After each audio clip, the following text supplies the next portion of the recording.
कैसा हो अगर आपको एक दूर दराज आइलैंड पर छोड़ दिया जाए जहां हर रात कुछ बेहद डरावने और अजीब मॉन्स्टर्स पानी से बाहर आकर आपकी जान के प्यासे हो जाएं। कहानी की शुरुआत फरेड नाम के आदमी से होती है जो 60-70 दिनों से समुद्र के सफर पे था। वो एक बेहद सुनसान टापू के लिए निकला था। कुछ ही देर में वो लोग उस टापू पर पहुंच गए। इस टापू पर एक भी पेड़ पौधा मौजूद नहीं था। हर तरफ केवल पत्थर नजर आ रहे थे। शिप का ऑफिशियल फ्रेड को इस टापू पे बने रहने के लिए घर तक ले जाता है, मगर फ्रेड वहां देखता है कि घर के चारों तरफ नुकीली लकड़ियां बिछी हुई थीं, जैसे उसे किसी चीज से खतरा हो। उस वक्त फ्रेड उस पर ज्यादा ध्यान नहीं देता। ऑफिशियल उसे उसका घर अंदर से दिखाता है जहां सारी चीजें गिरी पड़ी नजर आ रही थी, जैसे यहाँ कुछ तो बहुत गलत हो रहा था। अब वो लोग फ्रेड का सारा सामान वहां रखते हैं और इसके बाद फ्रेड और शिप ऑफिशियल उसी टापू पे मौजूद लाइट हाउस पर पहुंचते हैं, जहां ग्रूनर नाम का एक आदमी काफी सालों से काम कर रहा था। दरवाजा ठकठकाने पर वो आदमी दरवाजा नहीं खोलता, मगर हैरानी की बात तो ये थी कि लाइट हाउस पर भी वैसी ही नुकीली लकड़ियां नजर आ रही थीं जैसी उस घर में लगी थीं। अब कई देर तक उस आदमी के दरवाजा न खोलने की वजह से फ्रेड दरवाजा तोड़ देता है। अंदर जाकर देखने पर सारा सामान इधर उधर बिखरा हुआ नजर आता है। ऊपर जाकर देखने पर उन्हें ग्रूनर मिलता है, मगर वो बेहद गहरी नींद में सो रहा था। शिप ऑफिशियल उसे जगाकर पुराने वेदर फोरकास्ट ऑफिसर के बारे में पूछता है, जिसे आज फ्रेड के साथ बदल दिया जाना था, मगर ग्रूनर उसका कोई भी सीधा जवाब नहीं दे रहा था और उनसे बार बार सिगरेट्स मांग रहा था। आखिर में ग्रूनर उन्हें बताता है कि पुराना वेदर फोरकास्ट ऑफिसर रात के वक्त घर से बाहर निकला था और कभी दोबारा लौटकर नहीं आया। अब शिप ऑफिशियल फ्रेड को उस टापू पर छोड़कर वहां से लौटने लगता है। जाते वक्त ऑफिशियल फ्रेड को सेफ्टी के लिए एक गन देता है, मगर फ्रेड उस गन को लेने से मना कर देता है। अब वो सभी उस टापू से वापस लौट जाते हैं। फ्रेड को अब इस जगह पर 12 महीने गुजारने थे। उस घर के अंदर जाकर फ्रेड अपनी सारी चीजों को बक्सों से निकालकर उस घर में अच्छे से रखता है और अकेलेपन में आकर एक टेबल पर बैठकर वहां पहले रहने वाले लोगों की पुरानी चीजें देखना शुरू करता है। उसी वक्त उसे एक दराज में बेहद पुरानी फाइल मिलती है। उस फाइल को खोलकर देखने पर उसमें एक वार्निंग लिखी हुई नजर आती है, जो शायद पिछले वेदर फोरकास्ट ऑफिसर की लिखी हुई थी। उस वार्निंग में किसी इंसानों की तरह दिखने वाले बेहद खतरनाक स्पीशीज के बारे में लिखा था, जो पानी में रहा करते थे। फ्रेड को ये सारी बातें केवल एक कहानी लगती है और वो इन चीजों पर ज्यादा ध्यान नहीं देता। इस टापू पर फ्रेड की पहली रात किसी तरह अकेलेपन में गुजर जाती है। अगली सुबह फ्रेड वेदर रिपोर्ट्स के लिए बाहर निकलता है, मगर तभी समुद्र के पास उसे पत्थर और शेल्स से कुछ अजीब से बनी हुई चीजें नजर आती हैं। फ्रेड कुछ देर के लिए उन चीजों को ध्यान से देखता है, फिर अपने काम में व्यस्त हो जाता है और इसी तरह एक और दिन निकल जाता है और एक बार फिर रात हो जाती है। फ्रेड अपने कमरे में बैठकर कुछ किताबें पढ़ रहा होता है, तभी उसे दरवाजे से खटखटाने की आवाज आती है। उसे लगता है ये ग्रूनर होगा और वो उसका नाम पुकारता है, मगर दरवाजे के बाहर से कोई जवाब नहीं आता। धीरे धीरे दरवाजे के बाहर से ठकठकाने की आवाज बढ़ती जाती है। फ्रेड दरवाजे के करीब जाता है और तभी अचानक से दरवाजे के नीचे से एक अजीब सा हाथ बाहर आता है। ये किसी इंसान का तो बिल्कुल भी नहीं था। ये देखकर फ्रेड बेहद डर जाता है और उस हाथ को अपने जूते से कुचल देता है। तभी दरवाजे के बाहर से बेहद अजीब आवाजें आने लगती हैं और दरवाजा भी बेहद जोर से आवाज करने लगता है, जैसे उसे कोई तोड़ना चाहता हो। फ्रेड देर ना करते हुए घर की बेसमेंट में घुसकर उसे अंदर से कसकर पकड़ लेता है और हल्के से छेद से बाहर झांकने की कोशिश करता है। तभी उसे एक अजीब सी आंख दिखाई पड़ती है और फ्रेड एक बार फिर उस पर हमला कर देता है और थोड़ी देर बाद कदमों की आवाज बाहर की तरफ चली जाती है। फ्रेड अंदर आने के रास्ते को रस्सी से बांध देता है और उसी बेसमेंट में डरा हुआ चुपचाप बैठ जाता है और ऐसे ही रात गुजर जाती है। सुबह फ्रेड बेसमेंट से बाहर निकलता है। फर्श पर उसे थोड़ा खून गिरा हुआ नजर आता है। बाहर जाकर देखने पर कुछ अजीब से पैरों के निशान समुद्र की तरफ वापस जाते हुए नजर आते हैं। ये सब देखकर फ्रेड समझ जाता है वो इस जगह सेफ नहीं है और समय न बर्बाद करते हुए लाइट हाउस के दरवाजे खटखटाने लगता है। मगर ग्रूनर लाइट हाउस की बालकनी से निकलकर उस पर पानी फेंक देता है और उसे कहता है कि बेहतर होता अगर वो इस जगह न आया होता, और इतना कहकर अंदर चला जाता है। फ्रेड काफी देर तक नीचे से ग्रूनर को पुकारता रहता है मगर वो दोबारा बाहर नहीं आता। अब फ्रेड समय न बर्बाद करते हुए उस घर के बाहर लकड़ियों और मौजूद डिब्बों की मदद से घर को घेर कर उसमें कुछ किताबें डाल देता है और आखिर में सभी चीजों पर केरोसिन तेल छिड़क देता है। घर के अंदर से भी सारे खिड़की दरवाजों को कांटों और लकड़ियों की मदद से लॉक कर देता है। साथ ही साथ फ्रेड इमरजेंसी के लिए मौजूद सारी बंदूकें और गोलियां भी जमा कर लेता है और इसी तरह एक बार फिर रात हो जाती है। इस बार फ्रेड किसी भी हमले के लिए पूरी तरह से तैयार होता है और खिड़की से बाहर की तरफ देख रहा होता है। तभी पानी से बहुत सारे अजीब से क्रीचर्स बाहर आना शुरू कर देते हैं। ये देखकर फ्रेड बेहद डर जाता है और कुछ ही देरी में एक बार फिर वो क्रीचर्स दरवाजे पीटना शुरू कर देते हैं। मगर इस बार केवल दरवाजा ही नहीं, वो लोग खिड़कियों के शीशे भी तोड़कर अंदर घुसने की कोशिश करते हैं। मगर फ्रेड के हाथ में बंदूक थी जिसकी मदद से वो खुद को किसी तरह उन क्रीचर्स से बचा रहा था। उन्हें मारते मारते फ्रेड की गोलियां खत्म होती जा रही थीं मगर वो खत्म नहीं हो रहे थे। जल्द ही घर की छत से भी उनकी आवाज आनी शुरू हो गई और गेट पर लगे लकड़ी के टुकड़े और दूसरी भारी चीजें भी टूटने लगीं। फ्रेड समझ चुका था वो हद से ज्यादा थे और उनसे अकेले लड़ना पॉसिबल नहीं था। फ्रेड एक मशाल में आग लगाकर दरवाजे से बाहर फेंक देता है जिससे उसकी रखी चीजें केरोसिन तेल की वजह से आग पकड़ लेती हैं। वो आग बेहद बड़ी हो जाती है और फ्रेड को उन क्रीचर्स से बचा लेती है। लेकिन तभी फ्रेड की नजर दरवाजे पर पड़ती है जो उस आग के बड़े होने की वजह से जलना शुरू हो चुका था। उस आग को फ्रेड अपने पास मौजूद जैकेट से बुझाने की कोशिश करता है। इसका कोई फायदा नहीं होता। आखिर में उसे दरवाजे को तोड़कर घर से बाहर भागना पड़ता है। घर से भागकर फ्रेड पास में ही कुछ पत्थरों के पीछे जाकर छुप जाता है। उसी वक्त वहां बारिश भी शुरू हो जाती है और फ्रेड को उसी कड़कती ठंड में रात गुजारनी पड़ती है। अगली सुबह वो घर पूरी तरह तबाह हो चुका होता है। फ्रेड ने किसी तरह 2 दिनों के लिए खुद को बचा लिया था मगर तीसरे दिन उसका बचना बिल्कुल भी पॉसिबल नहीं था। अब फ्रेड ग्रूनर के लाइट हाउस की तरफ जाता है। उस वक्त ग्रूनर पानी भरने लाइट हाउस से बाहर निकला हुआ होता है। फ्रेड बंदूक लेकर उसका पीछा करता है और बंदूक चलाने ही वाला होता है कि तभी बगल से उन अजीब क्रीचर्स में से एक उस पर हमला कर देता है। फ्रेड उसे धकेलकर उस पर बंदूक तान देता और किसी तरह खुद को बचा लेता है। तभी ग्रूनर भी वहां आ जाता है जो उसे गोली चलाने से मना करता है। फ्रेड उस क्रीचर को मारने की धमकी देकर ग्रूनर से उसकी गन जमीन पर रखवा देता है। अब ग्रूनर उसे बताता है कि इससे उसे कोई खतरा नहीं है और उस क्रीचर को अपनी तरफ बुला लेता है। अब फ्रेड के पास मौजूद जरूरी रिसोर्सेज को देखते हुए ग्रूनर उससे दोस्ती करने का फैसला करता है। अब वो दोनों उस पुराने घर में मौजूद फ्रेड के सारे जरूरी सामान को लेकर लाइट हाउस की तरफ बढ़ते हैं और किसी तरह अंधेरा होने से पहले लाइट हाउस पहुंच भी जाते हैं। अब फ्रेड की आंख खुलती है और वो खुद को लाइट हाउस में पाता है जहां वो क्रीचर उसके हाथों को चाट रहा होता है जिसमें उसे चोट लगी थी। तभी वहां ग्रूनर आकर उसे बताता है कि 2 दिन से वो इसी जगह पर बेहोश पड़ा था। अब फ्रेड ऊपर जाता है जहां ग्रूनर रहा करता है। ग्रूनर उस वक्त हथियार गिन रहा होता है और फ्रेड के पूछने पर उसे उस क्रीचर के बारे में बताता है। असल में वो एक फीमेल थी जो अपनी प्रजाति के लोगों को छोड़कर ग्रूनर के साथ रहा करती थी। ग्रूनर उससे अपने छोटे मोटे काम भी करवा लिया करता था। उसे देखकर फ्रेड बेहद हैरान था। उसने जिंदगी में पहली बार ऐसे जीव देखे थे।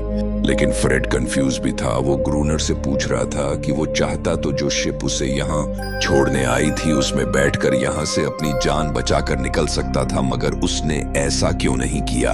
ग्रूनर इसका कोई सीधा जवाब नहीं देता, मगर उसे देखकर ऐसा लग रहा था जैसे वो इसी जगह खुश है। मगर फ्रेड इस जगह दिन नहीं गुजारना चाहता था। फ्रेड इस रूट से गुजरने वाली पहली शिप को सिग्नल देकर यहाँ से जान बचाकर निकलने वाला था। फ्रेड उस लाइट हाउस में खुद के रहने के लिए एक ढंग का बिस्तर और कमरा तैयार कर लेता है। मगर एक शाम ग्रूनर फ्रेड को अपनी राइफल लेकर लाइट हाउस के सबसे ऊपर वाली बालकनी में बुलाता है और खुद की गन भी रीलोड कर लेता है। लाइट हाउस की लाइट्स चारों तरफ घूम रही होती हैं। तभी ग्रूनर के साथ रह रही वो क्रीचर छत पर जाकर एक अजीब सी आवाज निकालना शुरू कर देती है। जल्द ही ढेर सारे क्रीचर्स पानी से बाहर निकलकर उनकी तरफ बढ़ने लगते हैं। ग्रूनर उन्हें देखते ही उन पर गोली चलाना शुरू कर देता है, मगर ये सब देखकर फ्रेड बेहद डर जाता है और कुछ भी समझ नहीं पाता। ग्रूनर उसे बार बार गोली चलाने को कहता है, मगर वो एक भी गोली नहीं चलाता। ग्रूनर अकेला ही सारी रात उनसे लड़ता रहता है और रात इसी तरह बीत जाती है। अगली सुबह ग्रूनर फ्रेड से बेहद गुस्सा होता है। कहता है कि उसे किसी भी फालतू इंसान की अपने लाइट हाउस पर जरूरत नहीं। साथ ही में एक बाल्टी थमाकर उसे पानी लाने भेजता है। कुछ देर में फ्रेड पानी लाकर वापस लौटता है, मगर ग्रूनर के कमरे में जाने पर वो एक बेहद अजीब चीज देखता है, जो देखकर उसे और भी ज्यादा हैरानी होती है। मगर वो इस बारे में ग्रूनर से कोई भी सवाल नहीं पूछता। अब ग्रूनर फ्रेड को दोबारा एक आखिरी मौका देता है और रात के वक्त वो लोग एक बार फिर लाइट हाउस की बालकनी पर बंदूक लेकर पहुंचते हैं। वो क्रीचर्स उन पर हमला करना शुरू कर देते हैं। फ्रेड उन पर गोलियां चला रहा होता है कि तभी ग्रूनर उसे अकेला लड़ता छोड़ बालकनी को अंदर से बंद कर लेता है। फ्रेड ग्रूनर को बहुत आवाज लगाता है, मगर ग्रूनर दरवाजा नहीं खोलता। फ्रेड अकेला सारी रात बालकनी में उन क्रीचर्स से लड़ते हुए बिताता है और इसी ही सुबह हो जाती है। सुबह ग्रूनर बालकनी का दरवाजा खोलता है, जो बाहर से पूरी तरह खून पर लथपथ हो चुका था, मगर फ्रेड बेहद थका हुआ और बुरी हालत में जिंदा था। अब उन दोनों का हर एक दिन इसी तरह गुजरना शुरू हो जाता है। लाइट हाउस में अपनी जगह बनाए रखने के लिए फ्रेड को बहुत सारे काम करने पड़ते हैं। जैसे जैसे दिन गुजरते जा रहे होते हैं, फ्रेड दीवार पर दिनों को गिनता जा रहा होता है। फ्रेड अब इस जगह आकर बेहद निराश था और अपनी इस जगह आने की वजह के बारे में सोच रहा था। एक दिन फ्रेड कुछ बातों ही बातों में ग्रूनर से कहता है कि कुछ रातों को वो क्रीचर्स हमला करते हैं, मगर कुछ रातों को नहीं करते, और वो जब भी हमला करते हैं उस वक्त उनके साथ रह रही क्रीचर लाइट हाउस की छत पर वही अजीब सी आवाज निकाल रही होती है। लेकिन ग्रूनर उसकी बातों पर कुछ खास ध्यान नहीं देता। लोग लाइट हाउस के आसपास लकड़ियों से सेफ्टी और भी ज्यादा बढ़ा लेते हैं, मगर कई हफ्ते गुजर जाते हैं और उनके तरफ से कोई हमला नहीं होता। इन दिनों फ्रेड को बार बार ग्रूनर की वो हरकत परेशान कर रही थी। वो बार बार इसी बारे में सोच रहा था। उसी वक्त फ्रेड उसे एक नाम भी देता है, जो था अनारिस। कई दिनों से हमला न होने के कारण अब उन दोनों ने बालकनी में पहरा देना भी बंद कर दिया था। एक शाम फ्रेड और ग्रूनर साथ बैठकर शतरंज खेल रहे होते हैं। तभी अचानक से ग्रूनर कुर्सी से उठ जाता है। तभी हम देखते हैं कि फ्रेड और ग्रूनर लाइट हाउस की लाइट जलाना भूल चुके थे, जिसकी वजह से क्रीचर्स ने उन पर हमला कर दिया था। असल में वो सी क्रीचर्स किसी भी तरह की लाइट से दूर भागते थे, इसलिए वो रात के वक्त पानी से बाहर निकला करते थे। इस बार वो अपनी संख्या बढ़ाकर आए थे और वो ढेर सारे थे। उनसे लड़ने में फ्रेड और ग्रूनर को बहुत परेशानी हो रही थी। वो क्रीचर्स एक पे एक आए जा रहे थे, खत्म ही नहीं हो रहे थे। तभी वो लोग लाइट हाउस की लाइट के नजदीक चले जाते हैं ताकि उनसे बच सकें, मगर तभी वहां की लाइट भी खराब हो जाती है। मगर वो क्रीचर्स शीशे को तोड़कर अंदर आते। इससे पहले सुबह हो जाती है और वो लोग किसी तरह बच जाते हैं, मगर उनका राशन पूरी तरह खत्म हो चुका था और गोलियां भी खत्म होने वाली थीं। वो लोग ऐसा एक और हमला नहीं झेल सकते थे। फरेड घर से बाहर निकलता है, तभी उसे इस रूट से एक शिप गुजरता हुआ दिखाई पड़ता है।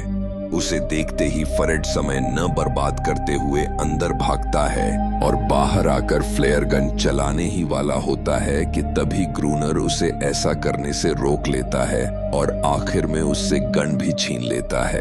कुछ दिन बीत जाते हैं और एक दिन फरेड अनारिस को एक लकड़ी का छोटा सा नाव दिखा रहा होता है। तभी उसकी नजर अनारिस के चेहरे पर पड़ती है जिसमें बहुत सी चोट लगी थी। ग्रूनर अनारिस को टॉर्चर कर रहा था, जो देखकर फरेड को बेहद बुरा लगता है। तभी उस नाव को देखकर अनारिस उसे अपने साथ चलने का इशारा करती है और पीछे की तरफ लेकर जाती है, जहां एक पुरानी नाव पड़ी हुई थी। इस बारे में फरेड जाकर ग्रूनर को बताता है, मगर वह पहले से जानता था। उसने इस बारे में फ्रेड को अभी तक नहीं बताया था, क्योंकि नाव का इस्तेमाल करके वहां से निकलना नामुमकिन था। तभी ग्रूनर उसे बताता है कि वह नाव कुछ इलीगल डायनामाइट स्मगलर्स की थी, जो तेज तूफान के कारण इस आइलैंड पर पहुंचे थे। मगर उस समय रात का वक्त था और वो लोग अपनी जान नहीं बचा पाए। अब फरेड ग्रूनर को एक डाइविंग सूट दिखाता है, जिसका इस्तेमाल करके वो लोग पानी के अंदर जाकर उन स्मगलर्स की गिराई हुई डायनामाइट्स बाहर निकाल सकते थे। मगर ग्रूनर इस चीज के लिए मना कर देता है, क्योंकि वो पानी बेहद ठंडा था और उसमें जिंदा रहना बेहद मुश्किल था। मगर कुछ दिनों बाद ग्रूनर अपना इरादा बदल लेता है और फिर वो दोनों समुद्र में जाते हैं। फ्रेड पानी के अंदर उतरता है और ग्रूनर ऊपर से हवा का पंप चलाता रहता है। तभी फ्रेड को पानी के अंदर कुछ बड़े बक्से मिलते हैं, जिन्हें वह हुक से टांग देता है और रस्सी खींचकर ग्रूनर को इशारा करता है। ग्रूनर बक्सों को ऊपर खींचता है और साथ ही साथ हवा का पंप भी चलाता रहता है। इसी तरह करके वो लोग 3 बक्से पानी से बाहर निकाल लेते हैं। मगर तीसरे बक्से के बाद ग्रूनर हवा का पंप चलाना बंद कर देता है। फरेड रस्सी खींचकर उसे इशारा भी करता है, मगर ग्रूनर सब देखकर अनदेखा कर देता है। आखिर में फ्रेड किसी तरह सूट से बाहर निकलकर तैरकर ऊपर आता है और अपनी जान बचा लेता है। वापस लौटकर वे दोनों तीनों बक्सों को खोलते हैं, जिनमें से एक बक्से में खराब डायनामाइट्स मिलते हैं। वो दोनों मिलकर डायनामाइट्स को लाइट हाउस के अगल बगल बिछा देते हैं। अब धीरे धीरे ठंड का मौसम आता जा रहा था, जिसमें उनकी परेशानियां और भी ज्यादा बढ़ने वाली थीं। वे लोग हर रोज उन क्रिएचर्स के हमले का इंतजार कर रहे थे, मगर हर रात खाली निकल रही थी। धीरे धीरे ठंड का मौसम पूरी तरह आ गया। 3 हफ्ते बीत चुके थे और उन्होंने कुछ भी नहीं खाया था।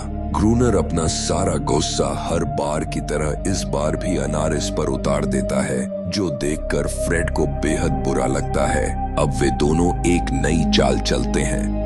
रात होने से पहले वे लाइट हाउस का दरवाजा खुला छोड़ देते हैं, ताकि वे क्रिएचर्स हमला कर सकें। फ्रेड गेट के पास बंदूक लेकर खड़ा हो जाता है और ग्रूनर ऊपर बालकनी में डायनामाइट्स का लीवर संभालता है।